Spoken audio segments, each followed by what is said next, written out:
আসসালামু আলাইকুম দর্শক। আপনারা একটু মনে করে দেখেন তো, 91-এর অন্তর্বর্তীকালীন সরকার বিচারপতি মোহাম্মদ শাহাবুদ্দিনের নেতৃত্বে, সেই বিচারপতি শাহাবুদ্দিন তো দূরের কথা, উনি তো একেবারে সেই আহ, পূজ্যতুল্য একজন মানুষে পরিণত হয়েছিলেন। সেই বিচারপতি শাহাবুদ্দিন বা তার উপদেষ্টা পরিষদ, 96-এর বিচারপতি হাবিবুর রহমানের উপদেষ্টা পরিষদ, 2001-এ বিচারপতি লতিফুর রহমানের উপদেষ্টা পরিষদ, কয়জন উপদেষ্টার নামে দুর্নীতি, অনিয়ম বা ক্ষমতার অপব্যবহারের অভিযোগ এসেছিল। ইভেন 2008-এ এসে অনেক অভিযোগ ছিল, নানান রকম ক্ষমতার অপব্যবহার বা ক্ষমতা লিপ্সা অথবা -2 ফর্মুলায় জড়িয়ে যাওয়া, এইসব অভিযোগ ছিল। ব্যারিস্টার মঈনুল ইসলাম অথবা সাবেক আইজিপি স্বরাষ্ট্র উপদেষ্টা আনোয়ার কবির, তাদের বিরুদ্ধে কিছু কিছু ক্ষমতার অপব্যবহারের অভিযোগ ছিল, কিন্তু দুর্নীতি, অনিয়ম, পয়সা থাপানো সেই অভিযোগ কিন্তু উপদেষ্টাদের বিরুদ্ধে ছিল না। 111 গভর্নমেন্টের অনেক সামরিক বেসামরিক কর্মকর্তা এবং কোনো দালালের ক্ষেত্রে অর্থ লুটপাট, জোর করে অর্থ আদায়, চাঁদাবাজি, ব্যবসায়ীদের জিম্মি করে অর্থ আদায়, সেগুলোর অভিযোগ ছিল। কিন্তু উপদেষ্টা মন্ডলীর পেছনে, হ্যাঁ, সেই একটু অস্বাভাবিক গভর্নমেন্ট ছিল 111 গভর্নমেন্ট। সেই 111 গভর্নমেন্টের কোনো কোনো উপদেষ্টা দেশ ছেড়ে চলে যেতে বাধ্য হন। বিশেষ করে মইনু আহমেদ, ফখরুদ্দিন আহমেদ, বা আমি যে আনোয়ার কবির সাহেবের কথা বললাম, উনিও পরে দুবাইয়ে তিনি হার্ট অ্যাটাকে মারা যান। দুবাই তাকে শেষ সময় পার করতে হয়। কিন্তু এবারের ডক্টর মোহাম্মদ ইউনূসের সরকার থাকা অবস্থায় যেই ঢালাও ভাবে উপদেষ্টাদের অনিয়ম, দুর্নীতি, এবং সেখানে একজন প্রতিকৃত হয়ে দাঁড়িয়েছিলেন, সেই প্রতিকৃত হচ্ছে আসিফ মাহমুদ সজীব ভুইয়া, সেই প্রতিকৃত হচ্ছে মাহফুজ আলম, সেই প্রতিকৃতগুলোর মধ্যে আরেকজন ছিলেন নাহিদ ইসলাম। নাম এসছে বারবার আসিফ নজরুলের, নাম এসছে বারবার সৈয়দ রেজওয়ানা হাসানের, আদিলুর রহমান শুভর, নাম এসছে শেখ বশিরউদ্দিনের, বাণিজ্য উপদেষ্টা। এই নামগুলো এমন ভাবে এসছে যে সাধারণ মানুষের মধ্যে এই ধারণা, পাবলিক পারসেপশন, যে এই ইউনূসের উপদেষ্টা পরিষদ জড়িয়ে গেছে, কারণ ইউনূস নিজেই জড়িয়ে গেছে।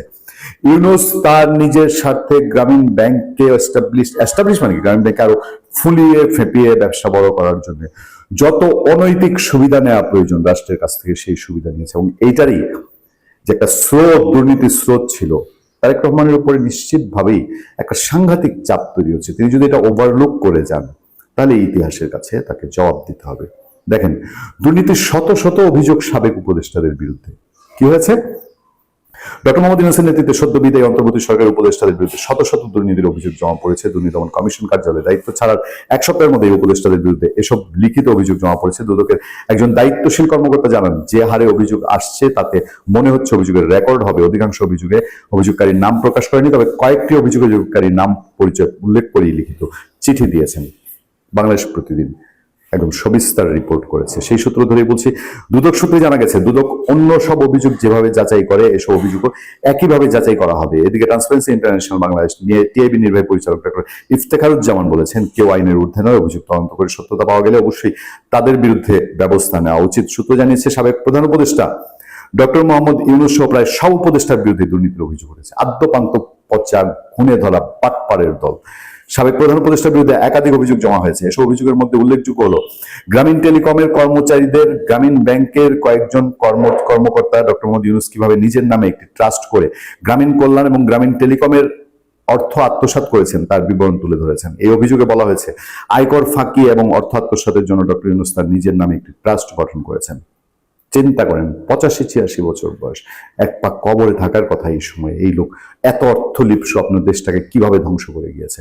এই গ্রামীণ টেলিকম নিয়ে আমরা সবিস্তার নিউজ করেছি, আমাদের পূর্ণিয়ার খোঁজ ইউটিউব চ্যানেলে দেখবেন। তৎকালীন ডিবি তদন্ত করেছিল, আদালতে মামলা হয়েছে। ডক্টর ইউনূস একদম প্রতিষ্ঠিত সত্য যে সে কর্মচারীদের কোটি কোটি টাকা মেরে দিয়েছে, তারপরও তাকে কিচ্ছু করা যায়নি। একটা অহেতুক সিম্পেথি তৈরি হয়েছে। শেখ হাসিনা ডক্টর ইউনূসকে হয়রানি করছে, এবং এটার সঙ্গে তাল দিয়েছে বাংলাদেশের তৎকালীন যারা শেখ হাসিনা বিরোধী ছিল সবাই। এই ট্রাস্টের একমাত্র কাজ হলো ডক্টর ইউনূসের পরিবারের দেখাশোনা করা। এভাবে ডক্টর ইউনূস বিপুল পরিমাণ আয়কর ফাঁকি দিয়েছেন বলে অভিযোগ উল্লেখ করা হয়েছে। এছাড়া প্রধান উপদেষ্টার দায়িত্ব পালন করে ডক্টর ইউনূস বিপুল পরিমাণ অর্থ বিদেশে পাচার করেছেন বলে একাধিক অভিযোগে দাবি করা হয়েছে।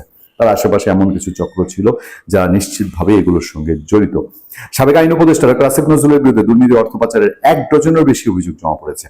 এসব অভিযোগের মধ্যে রয়েছে মামলা বাণিজ্য, জামিন বাণিজ্য, বিচার পদায়ন ও অন্যান্য দুর্নীতি। একটি অভিযোগে দাবি করা হয়েছে যে আসিফ নজরুল জামিন বাণিজ্য করে কোটি কোটি টাকা আত্মসাৎ করেছেন। এই অভিযোগে একটি শিল্প গ্রুপের সিইও জালিয়াতির মাধ্যমে ভাই এবং বোনের সম্পত্তি আত্মসাৎ করেন। ছোট বোন তার বিরুদ্ধে মামলা করে, পিবিআই মামলা তদন্ত করে জালিয়াতির প্রমাণ পায়। আসামির বিরুদ্ধে গ্রেফতারি পরোয়ানা জারি করে কিন্তু আসিফ নজরুল 20 কোটি টাকা দিয়ে ভিআইপি আসামিকে জামিন দেওয়ার নির্দেশ দেন।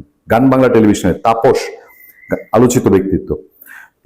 গান বাংলা টেলিভিশনের তাপসের জামিন আসিফ নজরুল বিপুল অঙ্কের অর্থের বিনিময়ে করিয়েছেন বলে অভিযোগ রয়েছে। এ সংক্রান্ত তথ্য অভিযোগের সঙ্গে যুক্ত করা হয়েছে। এভাবে আসিফ নজরুল 18 মাসে টাকার বিনিময়ে বহু জামিন করিয়েছেন বলে অভিযোগ করা হয়েছে। এছাড়া আসিফ নজরুলের বিরুদ্ধে পদায়নের দুর্নীতির অভিযোগ আনা হয়েছে। তার নামটি সবচেয়ে বেশি আসছে এবং সেগুলো একে একে সামনে চলে আসছে। আসিফ নজরুলের বিশাল দুর্নীতির আরো ফিরিস্তি আছে এখানে। বলা হচ্ছে পরিবেশ উপদেষ্টা সৈয়দ রিজওয়ান হাসানের বিরুদ্ধে অন্তত 8টি অভিযোগ এখন পর্যন্ত জমা হয়েছে বলে জানা গেছে। এর মধ্যে পরিবেশ অধিদপ্তরের একাধিক প্রকল্প থেকে অর্থ আত্মসাৎ অন্যতম। এছাড়াও রিজওয়ানের বিরুদ্ধে অন্যের সম্পত্তি জোর করে দখল করার অভিযোগ করা হয়েছে। একটি অভিযোগ পাওয়া গেছে তার স্বামীর বিরুদ্ধে। রিজওয়ানার স্বামী আওয়ামী লীগ সরকারের সাবেক বিদ্যুৎ প্রতিমন্ত্রী নসরুল আহমেদের সম্পত্তি রক্ষণাবেক্ষণের দায়িত্বে আছেন কিনা তার তদন্তের জন্য দুদকের কাছে অনুরোধ জানিয়েছে একজন। আমরা এই বিষয়টি নিয়ে এর আগে সাংবাদিক জুলকান্নান শায়ের সূত্র ধরে আপনাদের সামনে আলোচনা করেছি। কোথায় যাবেন বলেন? এই লোকগুলোর চেহারা কি ছিল আর কি করেছে 18টা মাস? তবে সবচেয়ে বেশি অভিযোগ এসেছে সাবেক ছাত্র উপদেষ্টা আসিফ মাহমুদের বিরুদ্ধে। দুদকের একটি দায়িত্বশীল সূত্র জানিয়েছে আসিফ মাহমুদের বিরুদ্ধে প্রায় 1000 কোটি টাকার দুর্নীতির অভিযোগ রয়েছে। এর মধ্যে বেশিরভাগ অভিযোগই ভুক্তভোগীরা নাম ঠিকানা সহ করেছেন। মানে আসিফ মাহমুদের বিরুদ্ধে যা অভিযোগ সবাই সেটা পরিচয় প্রকাশ করেছে। ঘুষ নিয়ে কাজ না দেওয়ার অভিযোগের সঙ্গে তথ্য প্রমাণও দেওয়া হয়েছে। আসিফ মাহমুদের বিরুদ্ধে বিদেশে অর্থ পাচার এবং বেআইনি বিটকয়েন লেনদেনের অভিযোগ করা হয়েছে। সাবেক তথ্য উপদেষ্টা মাহফুজ আলমের বিরুদ্ধে টিভি চ্যানেল লাইসেন্স প্রদানের ঘুষ গ্রহণের অভিযোগ করা হয়েছে। তাদের এই প্রিয় বান্দা ব্লগার ইলিয়াস হোসেন সে অভিযোগ করেছে মাহফুজ আলম তার কাছে 1 কোটি টাকা চেয়েছিল।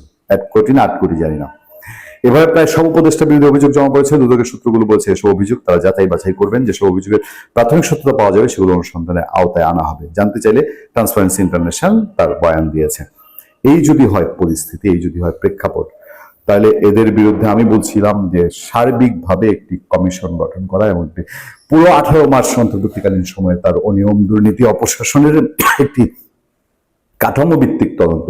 ওই আওয়ামী লীগের মতো না। আওয়ামী লীগকে ডক্টর ইউনূস যা করেছে ওই ধরো জেলে ভরো, তারপরে এইখানকার মামলা ওইখানে, ওইখানকার মামলা এখানে নামে বেনামে দিয়া ওই 1-1.5 বছর জেলে রাখো, এইটা না করে থাকুক না, ঘুরছে এখন ঘুরুক, আরামসে ঘুরুক।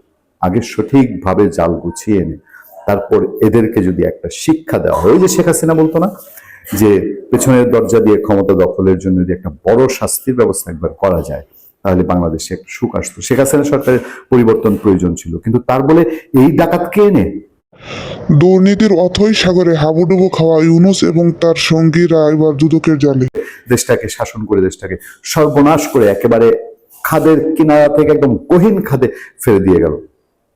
তাদের অন্যায় অপরাধের কোনো কিছুর কি বিচার হবে না?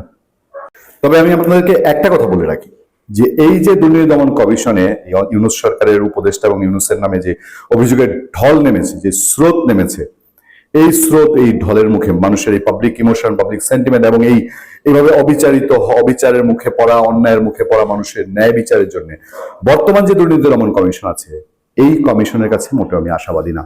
আমি এর আগেও 2-3 দিনে কয়েকটি আলোচনায় আপনাদেরকে বলেছি যে আমি তাকিয়ে থাকবো। তারেক রহমানের ফেলিওর এবং সাকসেস ডিপেন্ড করবে তিনি কি আওয়ামী লীগ সরকারের মতো দুর্নীতি দমন কমিশনের কোনো কমিশনার নিয়োগ দিবেন, দুর্নীতি দমন কমিশনের প্রধান নিয়োগ দিবেন, তিনি কি ইউনূস সরকারের মতো নিয়োগ দিবেন তার উপরে, এবং একটা শক্তিশালী কমিশনের মাধ্যমে, কমিশনের আওতায় এই দুর্নীতিবাজ লুটেরা বাংলাদেশকে বিক্রি করা এই গোষ্ঠীর বিচার হোক, সেই প্রত্যাশায়। ভালো থাকবেন, সুস্থ থাকবেন। আপনার সাথে আমি আতিক রহমান, পূর্ণিয়া।